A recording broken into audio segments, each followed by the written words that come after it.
اللهم صل على سيدنا ومولانا محمد وعلى آل سيدنا ومولانا محمد وبارك وسلم ثم صل عليه جزا الله عنا محمدا ما هو أهله. بسم الله الرحمن الرحيم نحمده ونصلي ونسلم على رسوله الكريم أما بعد. معراج شریف کے واقعات کے بعد ان واقعات سے جو احکامات نکلتے ہیں یا جو حکمتیں اور نکات نکلتے ہیں ان کا تذکرہ چل رہا تھا، جن میں سے 9واں حکم یہ ہوا کہ ان میں یہ بھی ہے کہ آپ صلی اللہ علیہ وسلم نے معراج کی رات میں بعض مقامات میں، بعض بابرکت مقامات میں نماز پڑھی. سیدنا جبریل علیہ السلام نے آپ کو کئی جگہوں پر جو ہے وہ اشارہ فرمایا، عرض کیا کہ یا رسول اللہ یہ فلاں بابرکت جگہ ہے، یہاں آئیے وصلی رکعتین اور 2 رکعت نماز پڑھیے. چنانچہ آپ نے وہاں نماز پڑھی. اس سے معلوم ہوا کہ شرف والے اور عظمت والے اور برکت والی جگہوں پر نماز پڑھنا موجب برکت ہے، یہ بھی پڑھنے والے کے لیے برکت کا باعث ہے، بشرطے کہ اس مقام سے کسی مخلوق کی تعظیم مقصود نہ ہو. خوب سمجھ لو، نازک بات ہے، یہ بڑی اہم بات ہے اس زمانے میں خاص طور سے، کہ ایک ہے کسی جگہ سے تقرب حاصل کرنا، ثواب کے بارے میں تو یہ بات طے ہے کہ جہاں شریعت نے بتا دیا، جتنا بتا دیا ثواب وہی ہے، اتنا ہی ہے.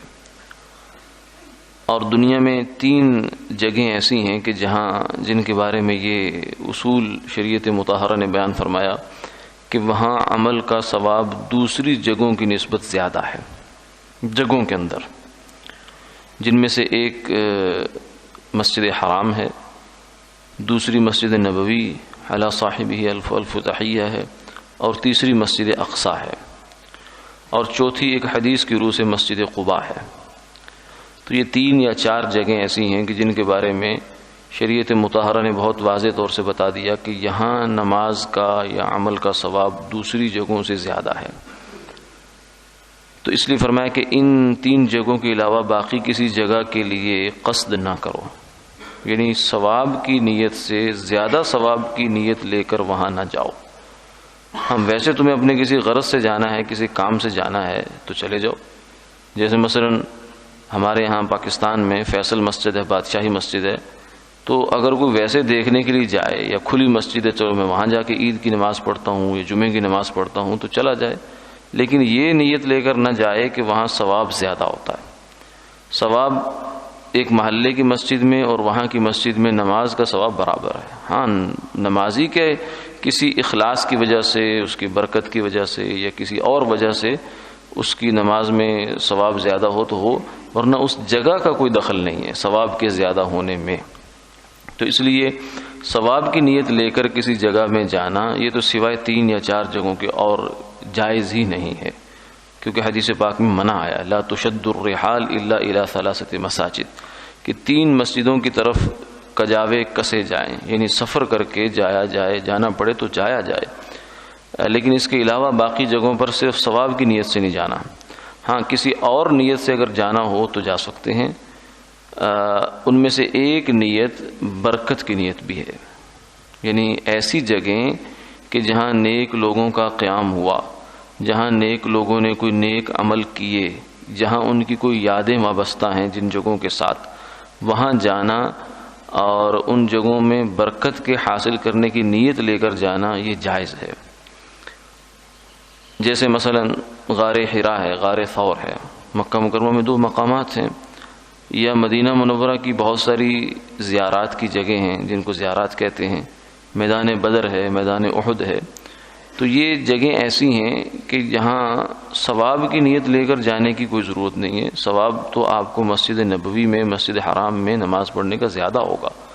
اگر آپ کو کوئی ثواب نماز آ گئی غار ثور کی زیارت کے دوران یا غار حرا کی زیارت کے دوران، اگر کوئی نماز آ گئی آپ نے وہاں پڑھ لی، تو جو مسجد حرام میں نماز پڑھنے کا ثواب ہے وہ نہیں ملے گا وہاں. لیکن وہاں آپ کس لیے جائیں گے؟ وہاں جائیں گے برکت کے لیے. یہاں اور بھی چیزیں ہوتی ہیں، اور بھی غم ہے زمانے میں محبت کے سوا، کہ وہاں جا کر آدمی کو یہ احساس بیدار ہوتا ہے. مثلا غار ثوری کی مثال لے لیں کہ سیدنا صدیق اکبر رضی اللہ تعالیٰ عنہ کی عظمت انسان کو قدم قدم پر دل میں جاگزی ہوتی چلی جاتی ہے.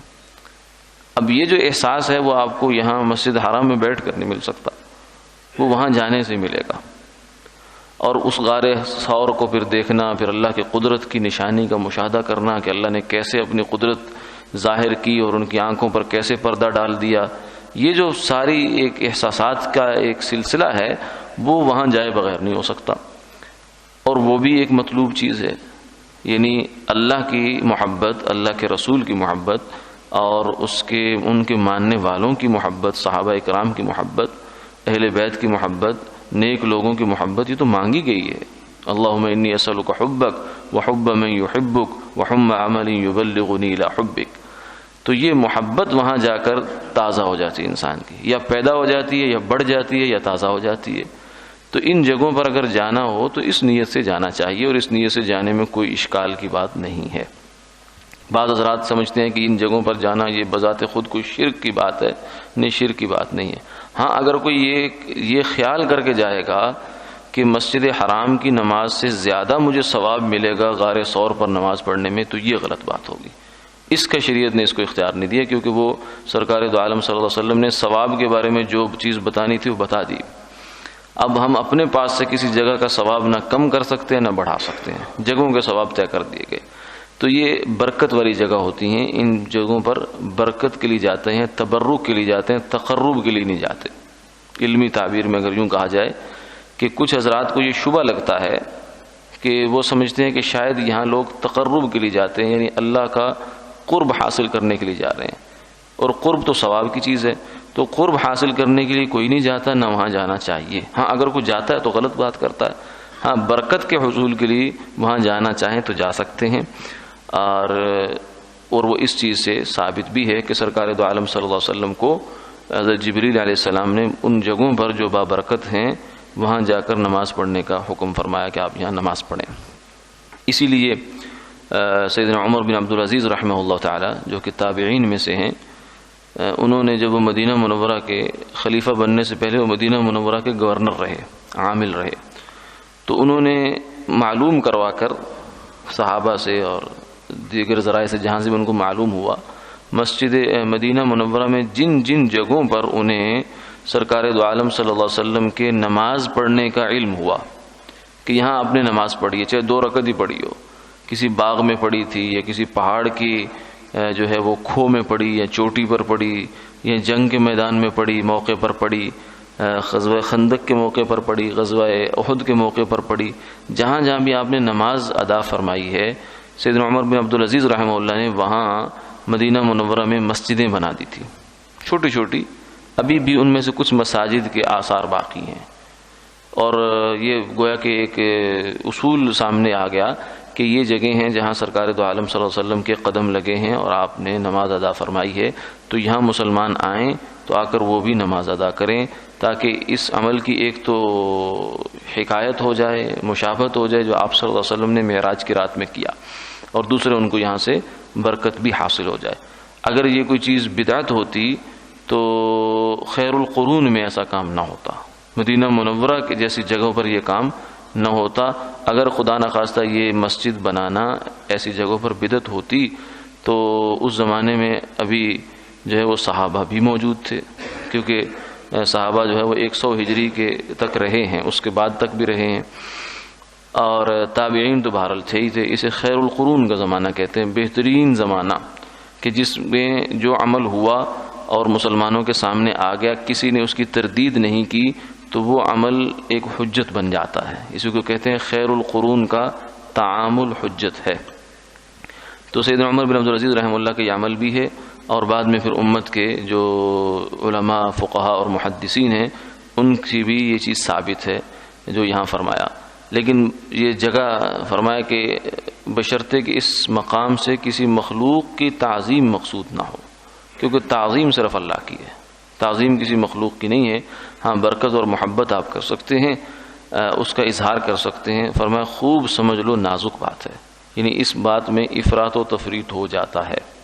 ایک تفریط یہ ہے کہ وہاں جا کر شرک کی کچھ آمیزش انسان کرنا شروع کر دے ان جگہوں پر، اور دوسری جانب افراط یہ ہے کہ آدمی لٹ لے کے پیچھے پڑ جائے، جو برکت کے حاصل حصول کے لیے بھی جا رہا ہے اسی کو مشرک کا فتویٰ لگا کر اس کو بھی وہاں سے ہٹا دے. تو یہ جو افراط و تفریط ہے، اعتدال کا راستہ یہی ہے. نمبر 10، اور ان میں سے واقع معراج کے جو اوپر جو احکامات آئے، ایک یہ بھی ہے کہ راہ میں آپ صلی اللہ علیہ وسلم کو حضرت ابراہیم علیہ السلام، حضرت موسیٰ علیہ السلام، حضرت عیسیٰ علیہ السلام نے سلام کیا، جیسا کہ چھٹے واقعے میں ذکر ہوا. اس سے معلوم ہوا کہ اگر سوار یا راہ چلنے والا کسی بیٹھے ہوئے آدمی کو یا پیدل چلنے والے کو نہ دیکھنے کی وجہ سے سلام نہ کر سکے، یا کوئی اور وجہ ہو، یعنی دیکھ نہیں پائے یا توجہ نہیں ہو پائی، یا خیال اپنے خیال میں جو ہے وہ بعض دفعہ ہو جاتا ہے ایسا کہ آدمی اپنے خیال میں محو ہوتا ہے تو اسے خیال نہیں رہتا کہ میں نے سلام کرنا تھا. تو ایسے موقع پر بدگمانی نہیں کرنی چاہیے. بعض دفعہ سیدنا عثمان رضی اللہ تعالیٰ عنہ جب سرکار دو عالم صلی اللہ علیہ وسلم کا انتقال ہوا، آپ نے پردہ فرمایا دنیا سے، تو صحابہ کے لیے بہت غیر معمولی واقعہ تھا یہ. سیدنا عمر رضی اللہ تعالیٰ نے فرمایا کہ جو آدمی کہے گا کہ حضور کا انتقال ہو گیا میں اس کی تلوار سے گردن اڑا دوں گا. سیدنا عثمان رضی اللہ تعالیٰ عنہ بھی مبہوت اور حیران بیٹھے تھے مسجد نبوی میں. سیدنا عمر رضی اللہ عنہ تشریف لائے، انہوں نے سلام کیا، انہوں نے سلام کا جواب ہی نہیں دیا، سلام کا جواب ہی نہیں دیا. تو انہوں نے دل میں یہ بات محسوس کی کہ خدا نخواستہ ایسا تو نہیں کہ میں ایسا ہو گیا ہوں کہ مجھے سلام کا جواب دینا نہیں چاہیے، یعنی میری حیثیت کوئی ایسی گر گئی ہے، میں نے ایسی کو کام کر دیا، ایسی کو بات کر دی کہ میں اس دائرہ اسلام سے تو نہیں کہیں نکل گیا کہ مجھے سلام کا جواب ہی نہیں ملا. تو انہوں نے یہ شکوہ بعد میں ابو بکر رضی اللہ عنہ کے سامنے کیا کہ میں نے عثمان کو سلام کیا، انہوں نے میرا جواب نہیں دیا. تو انہوں نے پوچھا تو فرمایا کہ واللہ مجھے تو خبر بھی نہیں، واللہ مجھے تو خبر بھی نہیں، کیونکہ میں اس وقت اتنا اس غم میں اور اس بات کا میرے اوپر اتنا صدمہ تھا، اتنا اثر تھا کہ مجھے دائیں بائیں کی خبر نہیں تھی. تو بعض دفعہ آدمی توجہ اس کی کسی ایک چیز میں مرتکز ہوتی ہے تو وہ اسے دائیں بائیں کا پھر ہوش نہیں رہتا کہ کیا ہو رہا ہے. تو اس وجہ سے بعض دفعہ انسان گزرنے والا سلام نہیں کرتا. تو ایسا اگر موقع بن جائے تو بیٹھنے والے آدمی کے لیے افضل ہے کہ وہ اس کو سلام کر دے، یعنی اندازہ لگا لے کہ اب انہوں نے سلام نہیں کیا، یا کرنے کا وقت جو ان کا ایک ذہن میں ہوتا ہے انسان کے، تو یہ وقت گزر رہا ہے تو اب مجھے سلام کر لینا چاہیے. تو اسی سنت پر یا اسی حکم پر عمل کیا ہے سیدنا ابراہیم علیہ السلام نے، سیدنا موسیٰ علیہ السلام نے، سیدنا عیسیٰ علیہ السلام نے، کہ آپ صلی اللہ علیہ وسلم حالانکہ سوار تھے، تشریف لے جا رہے تھے، تو سلام انہوں نے کیا اور وہ حالانکہ بیٹھے ہوئے تھے. تو اس لیے افضل یہ ہے کہ سوار اور گزرنے والے کو بیٹھنے والا آدمی بھی سلام کرے، یعنی سلام کوئی ایک کر دے بہرحال. اور ایک حکم یہ بھی ہے کہ آپ نے بعض اعمال پر لوگوں کو جزا ملتے ہوئے اور بعض کو سزا ملتے ہوئے دیکھا. بہت سی باتیں، سود خوروں کی سزا دیکھی، زنا کرنے والوں کی سزا دیکھی، اور یتیم کا مال کھانے والوں کی سزا دیکھی، اور ان واعظین کی سزا دیکھی. سود خور کے بارے میں دیکھا کہ اس کے پیٹ میں سانپ دوڑ رہے ہیں، کیونکہ سانپ جو ہے یہ مال کی ایک علامت ہے. گنجا سانپ کہتے ہیں، خزانے پر بیٹھا ہوا ہے. اور زنا کاروں کو یہ دیکھا کہ ان کے سامنے ایک طرف تازہ گوشت ہے پکا ہوا عمدہ، اور دوسری جانب سڑا ہوا کیڑوں والا اور تعفن والا بدبودار قسم کا گوشت ہے. تو وہ اچھے گوشت کو چھوڑ کر اس کو کھا رہے ہیں. تو جبریل علیہ السلام سے پوچھا یہ کون لوگ ہیں؟ فرمایا کہ یہ وہ لوگ ہیں کہ جن کو اللہ نے اپنی جائز خواہش کی تسکین کے لیے، تحصیل کے لیے بیوی کی نعمت عطا فرمائی ہے جو حلال ہے، طیب ہے، اور اس سے اپنی خواہش پوری کرنا باعث اجر و ثواب بھی ہے، صدقے کا ثواب بھی ہے. اتنی پاکیزہ دنیا و آخرت کے اعتبار سے اس میں خیر ہی خیر ہے. اس کو چھوڑ کر کسی غیر عورت کی جانب متوجہ ہے اور وہاں سے اپنی خواہش پوری کر رہا ہے. تو گویا کہ حلال طیب گوشت کو چھوڑ کر مردار کے اوپر پڑا ہوا ہے. اسی طریقے سے یتیم کا مال کھانے والوں کو دیکھا کہ پیٹ انگاروں سے بھرا پڑا ہے. تو یہ اور واعظ ایسا آدمی کہ جو باتیں تو بڑی اچھی کرتا ہے لیکن اپنا عمل اس کا نہیں ہے، اس کو دیکھا کہ اس کی زبانیں جو ہے وہ ان کی کینچیوں سے کاٹی جا رہی ہیں. تو مختلف قسم کی اعمال پر آپ نے جزا اور سزا دیکھی. اور یہ بھی دیکھا کہ بیت المقدس میں داخل ہو کر آپ نے نماز پڑھی. اس سے تحیت المسجد کا مسنون ہونا ثابت ہوا. یہ ویسے بھی احادیث میں یہ بات ہے کہ آپ نے فرمایا جب تم میں سے کوئی آدمی مسجد میں داخل ہو تو اسے چاہیے کہ فلیصلی رکعتین، کہ 2 رکعت نماز پڑھ لے، بشرطے کہ اس وقت میں ممنوع وقت نہ ہو، زوال کا وقت نہ ہو، طلوع کا وقت نہ ہو، غروب کا وقت نہ ہو، اور فجر اور عصر کے فرض ہو جانے کے بعد کا وقت نہ ہو. کیونکہ فجر کے بعد جب فرض کی نماز ہو جاتی ہے سورج طلوع ہونے تک کوئی نفل پڑھنا جائز نہیں، اور اسی طریقے سے عصر کے بعد سورج غروب ہونے تک کوئی نفل پڑھنا بھی جائز نہیں ہے. یہ 2 یا 5 اوقات ان کو کہتے ہیں. ان 5 اوقات میں نفل نہیں ہے، ورنہ باقی ہر وقت میں نفل پڑھے جا سکتے تحیت المسجد ہے. اور ان میں سے ایک یہ بھی ہے کہ آپ بیت المقدس میں امام بنائے گئے. واقعات میں ہم نے دیکھا، اس سے ثابت ہوا کہ امامت افضل القوم کی افضل ہے، کیونکہ وہاں امامت نے ہی ہمیں یہ بتایا کہ سرکار دو عالم صلی اللہ علیہ وسلم سب سے افضل نبی ہیں، سید الانبیاء، امام الانبیاء، آپ کا ایک لقب بن گیا امام الانبیاء والمرسلین. تو یہ اسی تبھی ہو سکتا ہے جب اس کے پیچھے یہ اصول مانا جائے کہ امامت اسی کو کرانی چاہیے جو افضل ہوتا ہے. اور ان میں سے ایک یہ بھی ہے کہ تمام انبیاء علیہ الصلوۃ والسلام نے بیت المقدس میں جب اکٹھے ہوئے تو اپنے فضائل کا خطبہ پڑھا، یعنی اپنی جو اللہ تعالیٰ نے ان کو خصوصیات عطا فرمائی تھی. ابراہیم علیہ الصلوۃ والسلام نے اپنا خلیل اللہ ہونا بتایا، موسیٰ علیہ الصلوۃ والسلام نے اپنا کلیم اللہ ہونا بتایا، عیسیٰ علیہ الصلوۃ والسلام نے اپنا روح اللہ ہونا بتایا، آدم علیہ السلام نے اپنا صفی اللہ، نوح علیہ السلام نے نجی اللہ ہونا بتایا. تو یہ انبیاء علیہ الصلوۃ والسلام نے اپنا اپنا تعارف کرایا ہے اپنی خصوصیات بیان کر کے. تو اس سے ثابت ہوا کہ اگر اللہ کی نعمتوں کے شکر کے طور پر اور اللہ کی نعمت کے بیان اور اظہار کے طور پر انسان اپنی کو خوبی بیان کرے تو اس کی گنجائش ہے، یہ ممنوع نہیں ہے. بسا اوقات اس کی ضرورت ہوتی ہے، بعض دفعہ اس کی ضرورت ہوتی ہے کہ لوگوں کو تعارف نہیں ہو پاتا، تو اس وجہ سے حق تلفی ہو جاتی ہے، کوتاہی ہو جاتی ہے، نقصان ہو جاتا ہے دین و دنیا کے اعتبار سے. تو جہاں اس کی ضرورت ہو وہاں انسان اپنا تعارف بھی کروا سکتا ہے، مناسب الفاظ سے، مبالغہ نہ ہو اس کے اندر اور نیت اچھی ہو. ورنہ عام حالات میں اس سے بچنا چاہیے کہ اپنے منہ میاں مٹھو نہ بنے انسان. کہتے ہیں کہ اپنے منہ میاں مٹھو، کہ اپنے ہی تعریفیں خود ہی کیے چلے جا رہا ہے، کوئی اور تو کر نہیں رہا تو ہم ہی کر لیں اپنی تعریف خود. یہ عام حالات میں اچھی چیز نہیں ہے، لیکن خواص کے لیے اور خاص حالات میں اس کی گنجائش ہے. اور ان میں سے ایک یہ بھی ہے کہ آپ صلی اللہ علیہ وسلم کو پیاس لگی تو کئی قسم کے مشروبات آپ کے سامنے پیش کیے گئے. اس سے ثابت ہوا کہ کھانے پینے کی چیزوں میں کچھ فراخی، کچھ توسع، کچھ دسترخوان کو ذرا وسیع کرنا کھانے کی انواع و اقسام کے اعتبار سے، یعنی 2 قسم کا 3 قسم کا کھانا آ گیا تو اس کی بھی گنجائش ہے، خاص طور سے مہمان کے لیے، بالخصوص مہمان کے لیے اس کی گنجائش ہے. اور اسی طریقے سے یہ جو پیش کرنا تھا، اگر آپ کو اس کو یہ سمجھے کہ ایک طرف دودھ تھا ایک طرف جو ہے وہ شراب تھا، تو اگر تو یہ پیش کرنے کا مقصد تھا آزمائش، امتحان، تو اس سے یہ بھی ثابت ہوا کہ دین میں امتحان لینا جائز ہے، یعنی کسی کا دین کے اعتبار سے امتحان لینا یہ بھی جائز ہے. یہ دیکھ لیجئے کہ اندازہ لگائیں کہ علماء کو اللہ نے کیسی باریک عقل دی ہوتی ہے کہ یہ وہ باتیں ہیں ہم سنتے تو 10 دفعہ ہیں، معراج کا واقعہ سنتے ہیں، لیکن ان چیزوں کی طرف ہمارا دھیان نہیں گیا. یہ ہوتا ہے علم اللہ تعالیٰ نے عطا فرما رکھا کہ ایک ہی چیز کو ہم نے بارہا دیکھا، پڑھا، سنا. قرآن پاک کی آیت سورہ فاتحہ جو ہے ہم 10 دفعہ پڑھتے ہیں ہر روز نماز میں، لیکن اس کے باوجود جب ہم اس کے علوم و معارف سنتے ہیں علماء کی زبان سے تو ہم کہتے ہیں واہ، یہ تو ہم نے کبھی سنے ہی نہیں. انسان اش اش کر اٹھتا ہے. تو اس لیے علم کی کوئی انتہا نہیں ہے، علم تو بحر زخار ہے، ٹھاٹھے مارتا سمندر ہے. تو یہ اس لیے آدمی 2-4 لفظ سن کر یا 2-4 ترجمے دیکھ کر یہ نہ سمجھے کہ میں بہت کچھ بن گیا ہوں. کیونکہ سید حضرت حکیم علوم حضرت مولانا اشرف علی تھانوی رحمہ اللہ جن کی ہم کتاب پڑھ رہے ہیں، وہ فرماتے ہیں کہ میرے پاس کوئی بندہ دین کے کسی مسئلے پر، کسی باب میں، کسی بات پر اشکال لے کر آ جائے تو 5 منٹ میں الحمدللہ اس کی تسلی کروا دوں گا.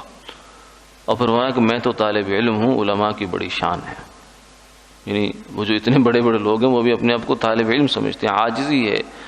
اور لیکن ہم جو ہیں بعض دفعہ تھوڑا سا دین کی باتیں ہمیں پتہ چل جائیں تو کہتے ہیں کہ چوہے کو ملی گٹھیا تو اس نے وہ پنساری بن بیٹھا. اس نے سمجھا کہ میں تو میرے پاس تو بڑا کچھ حاصل ہو گیا. تو اس لیے آدمی کو اپنی حیثیت کو پہچاننا چاہیے. وآخر دعوانا الحمد للہ رب العالمین.